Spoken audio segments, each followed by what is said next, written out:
Yo, c'est Vega et bienvenue pour la review de l'épisode 208 de Boruto.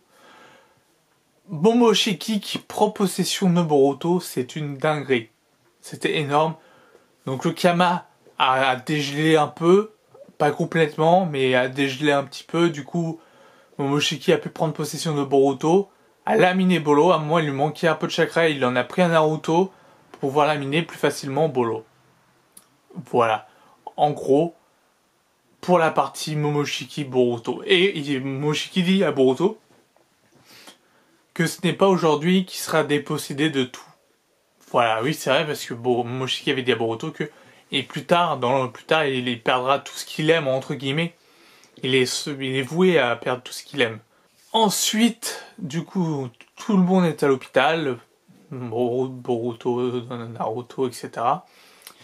Naruto se réveille devant sa famille, devant Hinata, Imawari et Boruto. Donc ils sont contents, etc. Et ils font une réunion avec Sasuke, etc. Sasuke qui était en haut du toit de l'hôpital, là où il avait combattu Naruto à l'époque. Que des souvenirs à ce moment-là. Cet endroit-là, c'est symbolique, cet endroit-là auquel il se tenait Sasuke. Alors pour les fans, hein, les plus fans, j'ai envie de dire, ceux qui se souviennent, bah oui, ils se souviennent directement du combat Naruto Sasuke au-dessus de l'hôpital dans lequel a été Sasuke. Et ben il n'avait pas changé d'un pouce l'hôpital, c'est toujours le même.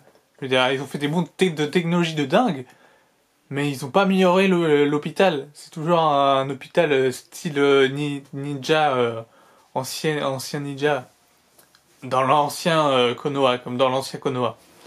Donc voilà. Et bon, bref, il faut une réunion pour en parler, parce que c'est quand même assez important, c'est quand même un gros morceau, des membres de Kara, etc. Ils n'en savent pas plus, à part que du coup, il y a toujours un membre qui s'appelle Codé, et qui est toujours en liberté. Et on sait que Sasuke ne peut pas retourner là où était Jubi, car l'emplacement aurait potentiellement changé. Donc, c'est une information quand même assez utile, c'est-à-dire que ils sont au courant que Sasuke est venu, donc Jigen a dû déjà faire le changement de destination, etc. une fois qu'il est revenu chez lui, parce qu'on voit pas du tout Jigen, etc. On savait bien qu'on revoyait Jigen. Donc Jigen non, Jigen n'est pas venu du tout, hein, mais bref. Ce serait bien de revoir Jigen pour savoir comment il va. Parce qu'il s'est pris aussi une rousse et il avait son truc qui se fissurait. Dans son corps qui fissurait. Mais en bref, cet épisode ne raconte pas non plus des masses de choses, puisque on peut dire que, par exemple, Kawaki a mangé un taiyaki, je sais pas trop comment ça se prononce. Il en a mangé un à la crème anglaise, voilà. C'est intéressant. Alors c'est vrai que du coup cet épisode est un épisode un peu de transition, puisqu'on va entamer des épisodes hors série à partir de la semaine prochaine. Je sais pas si ça va être encore longtemps. Mais d'après le manga, normalement, ça ne devrait pas durer longtemps les hors-séries, parce que sinon, la suite n'est pas logique.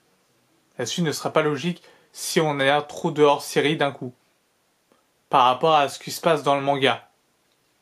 Alors, ça aurait été logique qu'il se passe avant, pendant que Kawaki et Naruto, Boruto, avec l'histoire du vase. Là, il aurait pu y avoir plein de HS, et ça aurait été logique qu'on aurait vu Kawaki s'habituer à Konoha. Et là, ça aurait été normal. Mais dès l'instant qu'il y a eu le combat entre Naruto, Jigen, Sasuke, les HS, faut pas que ça dure. Parce que sinon, ça va devenir incohérent avec le manga. Et même, je me demande du coup comment ils vont faire, parce qu'ils vont pas justifier ça d'un coup, en mode, oh là là, bah c'est long, c'est long de se régénérer. Je vous dis pas de quoi ça parle, pour ceux qui lisent pas le manga. Mais voilà. Je sais juste que du coup, ça sera pas cohérent. Et si c'est pas cohérent, c'est dommage.